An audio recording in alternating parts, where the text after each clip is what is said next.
सभी का news tell में। आज न्यूज टेल में हम बात करने वाले हैं यूपी की। दरअसल यूपी में एक नई योजना प्रस्तावित की गई है। उस योजना का नाम है रानी लक्ष्मीबाई स्कूटी योजना 2026। अब स्कूटी का नाम सुनते ही आप समझ गए होंगे कि योजना किसके ऊपर है, स्कूटी के ऊपर ही है। मगर इस योजना का लाभ कौन उठा सकता है, इसको जानेंगे। और क्या क्या लाभ उठाने के लिए सरकार ने शर्तें रखी है, इसको भी जान। सबसे पहले बात करते हैं कि किनके लिए ये योजना बनी है। ये योजना बनी है मेधावी छात्राओं के लिए। जी हाँ, यूपी की मेधावी छात्राओं के लिए ये योजना बनी है और उन्हें ये सुविधा इसलिए दी जा रही है ताकि वो डेली यूज में स्कूटी का इस्तेमाल कर सके कॉलेज और यूनिवर्सिटी जाने आने के लिए।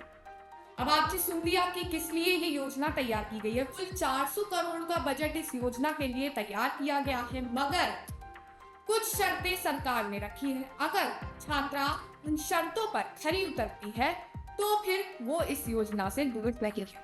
दरअसल सरकार ने कुछ बिंदु रखे हैं, अब उन बिंदु को जानते हैं। सबसे पहला बिंदु ये कहता है कि छात्रा का जो मूल निवास है वो यूपी का होना चाहिए। दूसरा बिंदु ये कहता है कि छात्र के जो मार्क्स है वो 75 से 80% से अधिक होने चाहिए, यानी कि 12वीं और ग्रेजुएशन के दौरान उसके मार्क्स 75 से 80% से भी अधिक होने चाहिए। वहीं अगर हम बात करें तीसरे बिंदु की, तो छात्रा का जो परिवार है उसकी वार्षिक आय 2.5 लाख से कम होनी चाहिए। तो कुल 45,000 वो छात्राएं होंगी जिनका चयन इस योजना के लिए किया जाए।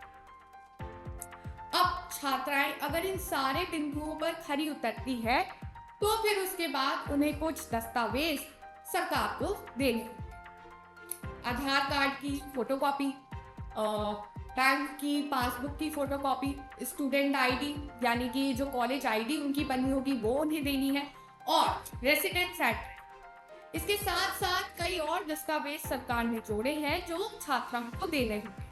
आपको बता दें कि सरकार इसके लिए जो छात्रा इस योजना को प्राप्त करना चाहती है, सरकार उनके लिए एक ऑनलाइन वेबसाइट तैयार करेगी। उसमें छात्राएं आवेदन दे सकती हैं इस योजना के लिए।